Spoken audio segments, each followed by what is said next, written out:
کامیابی کا راز۔ بچوں کو بالغ ہو کر احساس ہوتا ہے کہ اصل کامیابی کھلونے جمع کرنا نہیں بلکہ تعلیمی میدان میں آگے بڑھنا ہے۔ پھر شادی ہونے پر معلوم ہوتا ہے کہ بہترین شریک حیات کا ملنا اصل کامیابی ہے۔ اور پھر روزگار کے معاملات سے دل میں یقین پیدا ہو جاتا ہے کہ اصل کامیابی کاروبار کے وسیع ہونے یا ملازمت میں پروموشن سے ہے۔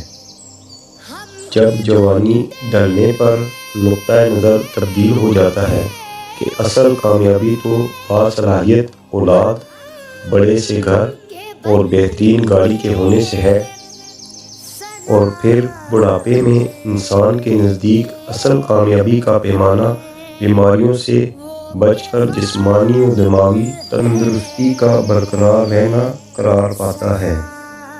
بالآخر جب موت کا فرشتہ انسان کو لینے آ جاتا ہے، اللہ اکبر، تو اصل بات کھل کر سامنے آتی ہے کہ کامیابی کے تمام تر دنیاوی تصور در حقیقت بہت بڑا دھوکہ تھے۔ اصل کامیابی تو اللہ پاک کے احکامات اور نبی محمد صلی اللہ علیہ وآلہ وسلم کی سنتوں پر چلنے اور ہمارے پیارے نبی محمد صلی اللہ علیہ وآلہ وسلم کے مبارک اعمال میں تھی۔ یہ کبھی وقت ہی نہیں مل سکا۔